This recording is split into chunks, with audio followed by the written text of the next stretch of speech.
Live from wherever it's straight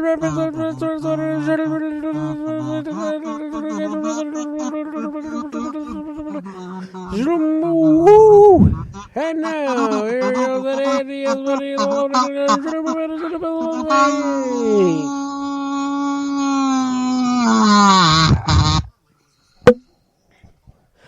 Oh, sorry about that. Welcome to the show. I'm Jay. That's Steve. Hi. How are you? Coming in hot. All right. Let's get to it. It's time for the Tsunami Free by Zap to it. On Dragon Ball Super, the time arrives to choose a Toronto. The time arrives to choose a roster for the tournament of power, but finding 10 of the strongest fighters in the universe is no easy task. And the birth of Vegeta and Bulma's child draws near. On JoJo's Bizarre Adventure, Golden Wind, Bukiyati, and Sago face off in the streets of Rome as they race to get to the Colosseum. On Assassination Classroom, the reasoning behind the E-Classes segregation is revealed, and Nagisa tracks Koro Sensei's weak points in hopes of using them to take him down. On Black Clover, the new Magic Knight Squad's captain's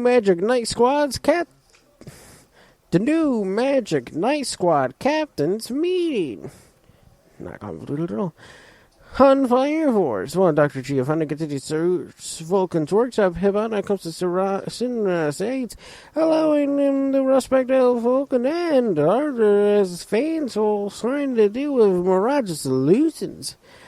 On the Rishipuden, the A-rank mission, Food Fight.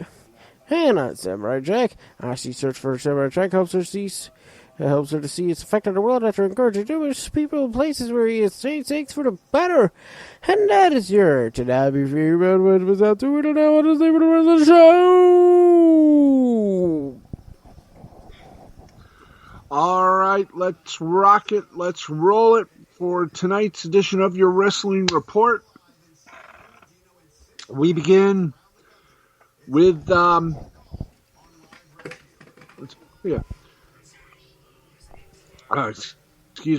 We begin with AEW's All Out pay-per-view over at the Daily Place in Jacksonville, Florida.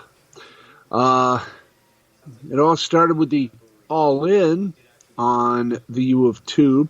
Excalibur and Tony Schiavone were at the commentary position for this one. Joey Janela took on Sonny Kiss. Or Joey Janela with Sonny Kiss versus Serpentico with Luther. And the winner of that match, believe it or not, was Joey Janela. Dark Order. John Silver and Alex Reynolds, otherwise known as Dark Order 3 and Dark Order 4, took on Private Party. Private Party won that one. Jim Ross joined Tony and Excalibur as the main cards get going. Commentary runs down tonight's card. And then we had Britt Baker, Doctor, Dentist, Britt Baker, and Big Swole in the Tooth and Nail match. Big Swole via referee stoppage. And at one point, Dr. Britt Baker pulled a little Tim Conway. For those of you who remember the sketch he did with Harvey Korman called The Dentist, Tim Conway accidentally shot his leg with Novocaine. How do you think that happened? Yes, indeed. Britt Baker repeated the sketch. Young Bucks took on Jurassic Express. Jungle Boy and Luchasaurus with Marco Stunt. And the winners of that match were the Young Bucks with via the pinfall, and the Young Bucks turn heel. Taz joined commentary for the upcoming match, which was the 21-man Casino Battle Royale, the winner of which receives a future AEW World Championship. First ones were Trent, Christopher Daniels, Jake Hager, The Blade, Ray Phoenix. They started the match. Frankie Kazarian, Will Hobbs, Chuck Taylor, Santana, and Ortiz entered. Then Billy, Penta, El Cerro, Ricky Starks, Brian Cage, Darby Allin entered. And to wind up, Sean Spears, Eddie Kingston, The Butcher, Sonny Kiss, and Lance Archer also entered the match. And the final one was a surprise, Matt Sydal entered the match. Then we got everything going from right, left, sides. Everyone was tossed out. And just to bring you the lovely thing, Jake Roberts had his snake out of the bag. And Lance Archer was the winner and earns the future AEW World Championship. This one got a little insane. The Broken Rules match between Matt Hardy and Sammy Guevara out near the Jaguar Stadium.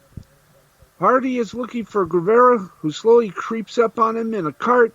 Guevara guns it, but misses, driving through a bunch of boxes. Hardy DDT Guevara on a picnic table. Hardy and Guevara go up on a lift near a table. Both men go through the tables. Guevara spears him off. It looked like Matt hit the ground really hard, and he looks like he was out for a moment. Referee starts her 10 count. Matt is wobbly and can barely stand up. The doctor came out, stopped the match. And Hardy was legitimately hurt. Doctors checked on both of them, especially Matt Hardy, and decided to let the match continue. And Matt Hardy won the match. That's right. We had the AEW Women's World Championship. Hikaru Shida taking on the NWA Ladies Champion, Thunder Rosa. Hikaru Shida won a well-thought-out match. This one was bigger than ever. Had more moves than, I lost that one. Backstage, Alex Marvez, Kip Sabian, and Penelope Ford had an announcement. They're getting married, and it's going to be live on Dynamite. So, yes, friends, it's AEW All Elite Wrestling Wedding Night. Now's the time I wish the NBA playoffs continued. Then we had the revenge match. Evil Uno and Grayson taking on the Natural Nightmares with Brandy Rose and Alley, Cardona and Scorpio Sky. And, this wasn't such a good night for Mr. Brody Lee and his Dark Order, as the Nightmare family won. Lee is super mad. Commentary noted that he wanted Colt to make the pin, and that didn't happen. Mr. Brody Lee gets in the ring and yells at Colt, "I set you up." Lee then leaves with the group. "I gave it to you," Lee yells as he bounces. Uno helps Colt up and talks with him. Well, kind of looks like Colt may be out of the group. We had the Tag Team Championship match, FTR, with Tully Blanchard taking on the dysfunctional champions, Hangman Page and Kenny Ortega. This was a pretty good match until, an errant boot to the face by Omega to his partner. Not exactly helped him out a lot. And it went well over, but unfortunately, Wheeler with a chop block on Omega, then kicked out. Spike pile driver on Page, cover. 1-2, Page kicks out. Another one on Page, cover. 1, 2, 3. We have new champions. FTR win the match in our new tag team champions. FTR gives Page, who's still on the mat, a beer, and they head to the back. Omega then gets a ringside table like he's going to whack his partner. He then thus tosses the table aside. Page goes over to hug or something. Omega doesn't catch him as he falls to the mat. Omega then kicks the beer away, hitting the camera perfectly, by the way, gives Page a look, then heads to the back, and as he goes to the back, he asks Matt and Nick Jackson if they saw what happened. He said he's done. He walks out on the outside with them. Omega blows off some steam as Matt and Nick try to keep him at the venue. Omega says it's time for a clean sweep, a clean break, go back to the way things were. Omega gets in a car and heads off. The Young Bucks didn't leave with Omega, so apparently the cleaner is coming back. Uh-oh. We are right now in the middle of the Mimosa Mayhem match between Chris Jericho and Orange Cassidy. It is a no count out, no DQ, and no rope breaks. Pinfall, submission, or throw your opponent into an 80-gallon vat of orange juice and champagne combined. Yes, friends, Chris Jericho has finally lost it. A Mimosa Mayhem match. And that's where we're at right now. We'll try to get you the result of that before we go off the air. If not, I'll have the results on the sports final right after. I do believe we have the NBA playoffs tonight. So there you go on that one. Okay, one of the big stories, in fact, a huge story, is that Vinnie Mac he's had enough. And has put out an edict, ladies and gentlemen. Here is that edict. WWE releases a statement on talent ending third-party deals. Oh boy. WWE has just released a statement on the WWE talent ceasing third-party deals by October 2nd. Quote, much like Disney and Warner Brothers, WWE creates, promotes, and invests in its intellectual property, i.e. the stage names of performers like The Fiend, Bray Wyatt, Roman Reigns, Big E, and Braun Strowman. It is the control and exploitation of these characters that allows WWE to drive revenue, which in turn enables the company to compensate performers at the highest levels in the sports entertainment industry. Notwithstanding the contractual language, it is imperative for the success of our company to protect our greatest assets and establish partnerships with third parties on a company-wide basis rather than at the individual level, which as a result will provide more value for all involved. End quotation. And now Jethro, our audio man Jethro with the translation. He said if they don't stop doing the twitching and the YouTubing layout.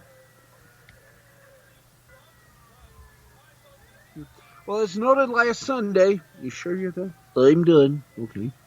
As noted last Sunday, with talent to discuss the reinvention of the brand, which was then followed up by a letter from Vince McMahon letting talent know they need to remove themselves from third-party services such as Cameo, Twitch, and YouTube by October 2nd. Wrestling Inc., where we get our news from here, was first to report the news, including this bon mot. Repeated violations could result in fines, suspension, or termination of talent.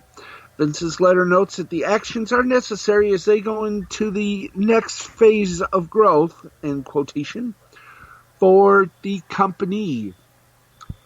What do the talent have to say about this? Well, we got some of them right here. Yeehaw. As our good friends at Wrestling Inc. exclusively reported, WWE Chairman and CEO and early user of diapers from Depends, Vince McMahon, issued an edict this past week where WWE talents can no longer engage with outside third parties. The edict presumably goes for platforms like Cameo and Twitch. Now, in an update, PW Insider adds that the vague wording of the letter is worrying a lot of people in the company concerned over what exactly is allowed and won't be allowed. Some talents have already reacted negatively to the request, feeling that it was in effect an order to shut down their personal streaming channels, even though there's no confirmation that this is actually the case. Some talent noted that they are using some of these platforms, like Cameo and YouTube, as a way to make additional revenue during the COVID-19 pandemic, while WWE stopped touring with live events, which cuts out bonuses and merch earnings. PW Insider notes that while there are heavily merchandised talents like AJ Styles, who regularly streams his own content, some of the wrestlers who aren't on the same level as Styles have used the third-party platforms to build their own brands, interact with fans, and make some extra money under their real names to try and help offset the loss of revenue that came with the pandemic. It's obvious that the WWE is just trying to protect what they feel is their intellectual property, something all entertainment companies take seriously. There are grumblings among the wrestlers about how they feel the WWE is hurting their ability to make money outside the company at a time where their own WWE earnings are down due to the coronavirus. PW Insider noted that some wrestlers push the idea that losing freedom to promote themselves while working for WWE makes working somewhere else seem more enticing. AEW, at least as long as they're allowed more freedom. Now, over the last 24 hours, there's been a lot of talk among talents who are thinking about pushing back against the latest edict from officials of the WWE, and if they are actually required to shut down their personal streaming channels, which has not been confirmed yet. It is believed that more on the edict will be explained to the talent at this week's TV tapings. And in fact, we have a little bit more on that. Oh, gee, what is it, sir? Well, apparently, it was, in an update reported by Dave Meltzer on the Wrestling Observer message board, and remember, if it's done by Dave Meltzer, take it with a grain of Morton salt. Apparently, they were pissed. The WWE was with the straw that broke cameras back, leading up to new edict, was Lana's Instagram brand deal with Bang Energy drinks and the commercials that she has uploaded for them. Lana has several Instagram posts promoting Bang Energy drinks, and the account belonged to their CEO, Jack Owak. The most recent posts for Bang Energy are from May 27th, July 31st, August 7th, and August 26th. Lana also has several Instagram ads for Fashion Nova, a popular partner for female influencers on social media, but none of them are tagged as an advertisement, which is required by the platform.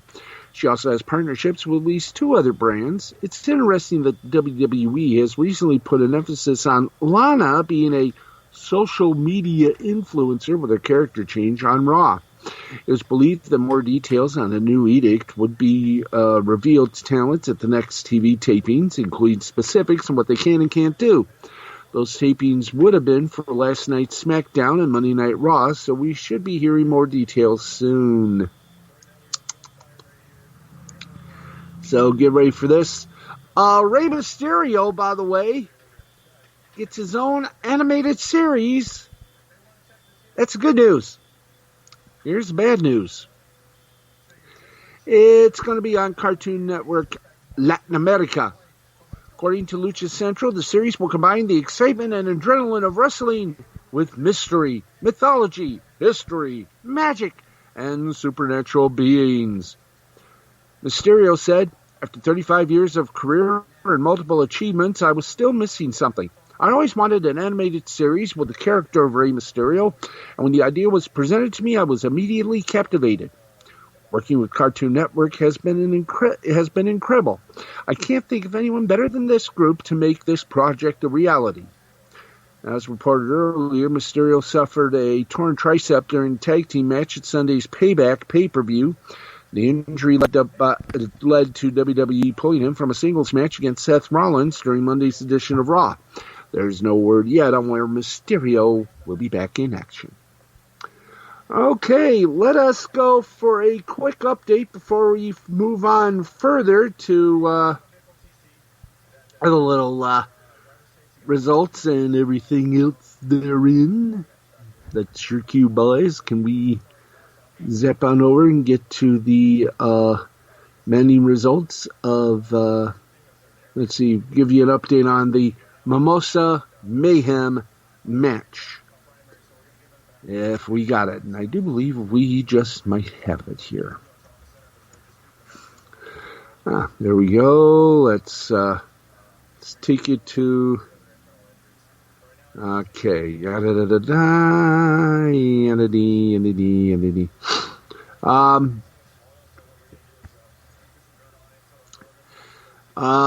word yet on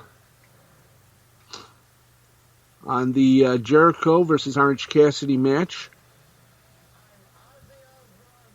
And as was reported, Matt Hart, they were talking more about Matt Hardy's match, saying that the doctor evaluated Matt and decided on his own to restart the match. It was just at the word of Matt. Not a good idea. Indeed.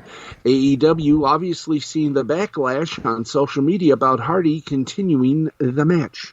But right now they're still doing the Mimosa Mayhem match, and hopefully it'll get done. We'll bring you the result. If not, you can catch the result on the Sports Final. Let's get on to speaking of Mimosa. Let's get you some entertainment nostril, otherwise known as entertainment news. And here we go. Well, how about this? After 7 seasons, Anna Faris, star of the hit CBS comedy series Mom, has left the show. How are they going to write her out? In a major shakeup, CBS's sitcom Mom is losing one of its 2 title characters. Anna Faris will not be returning to the series for its upcoming 8th season, leaving Allison Janney as the sole lead. The move is surprising, as both Faris and Janney are in the middle of 2-year contracts they signed in spring 2019 after lengthy negotiations. Their new deal secured a 2-year renewal for the Chuck Lorre comedy series through season 8. Faris' exit was finalized early into the show's coronavirus hiatus, and the writers have been writing the new season without her character, Chrissy. Her absence will be addressed in the upcoming season, which is slated to start production September 14th. Anna Faris wrote a little passionate notation. Quote, "The past 7 years on Mom have been some of the most fulfilling and rewarding in my career. I'm so thankful to Chuck, the writers, and my amazing castmates for creating a truly wonderful work experience. While my journey as Christy has come to an end, allowing me to pursue new opportunities, I'll be watching next season, rooting for my TV family," end quote. Now, Mom, as we all know, is produced by the sitcom god Chuck Lorre Productions in association with Warner Brothers TV. Now, from the inception of Mom, Anna was the first and only choice for the role of Chrissy. Warner Brothers, CBS, and Chuck Lorre Productions said in a statement, all together now, quote, "We are so proud of the stories we've been able to tell during Anna's 7 years with us. We wish Anna all the best, and we thank her for her beautiful portrayal." So, Yazamadaza. Okay, briefness, yes. Let's see, let's go back one, fellows. Let's go back one. Okay. Whoops, back up. Cutie's director says she's received death threats after Netflix poster backlash. Ted Sarandos called to apologize for it. Ooh, gnarly. Riverdale star Machen Amick teases season 5 with virtual table read. And for those of you who didn't see it, there was extra security at the Churchill Downs racetrack due to possibility of street protest in Louisville. Let's see what else is going up. Sony is setting the autumn releases for Stage 6 Films' Yellow Rose and The Last Shift. And tonight, Saturday Night Live will pay tribute to Chadwick Boseman, the star of Black Panther, by airing a repeat from April 2018. It marked the only time Boseman hosted the show and came as his ascension to major movie star was in full flower. So there you go on that. Justice League investigation. Ray Fisher has responded to a statement from Warner Brothers over his complaints about gross abusive conduct on the set of Justice League. Fisher appeared as Cyborg in the film. On Friday, the studio issued a statement claiming that Fisher was not responding to an investigator looking into allegations. In the box office, Tenet topped $20 million in China, crossing $100 million overseas in Yield International box office. And on another sleepy evening, the WWE on Fox hit a high note. WWE Friday Night SmackDown on Fox topped the rerun heavy night, winning the demo wars with a 0.6 rating. Highlighting the event was a confrontation between Bayley and Sasha Banks and the crowning of a new number one contender for the Universal Heavyweight Championship. Okay, that was fun. All right, let's get you more into the box office bonanza before we get with the nights. Let's see here.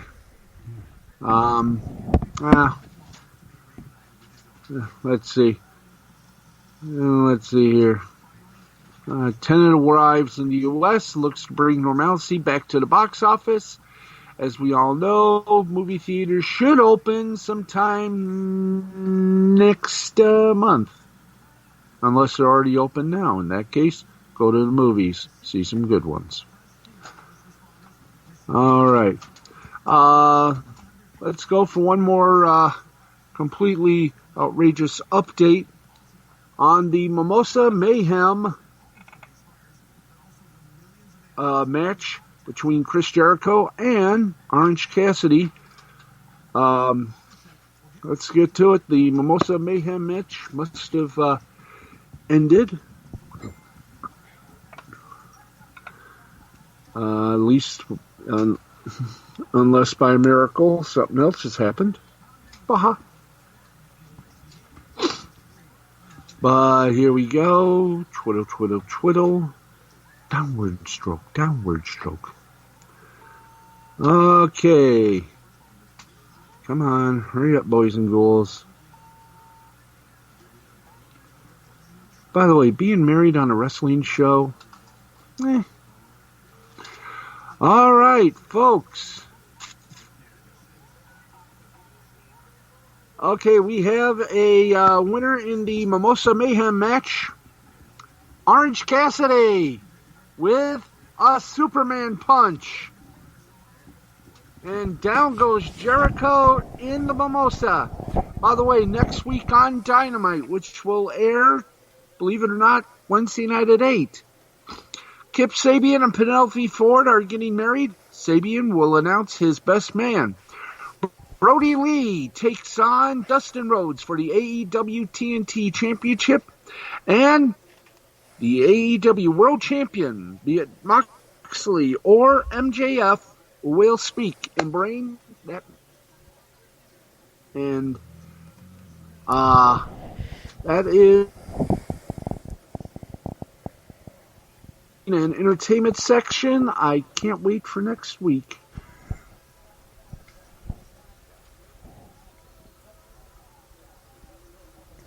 Alright, that's it. Yep, that's it for Jay. I'm Steve. We'll see you next week. Same time, same place. This has been a Brain Scan Entertainment production for Mystifying Creativity Productions in association with Spreaker. See you next week, everybody. Bye.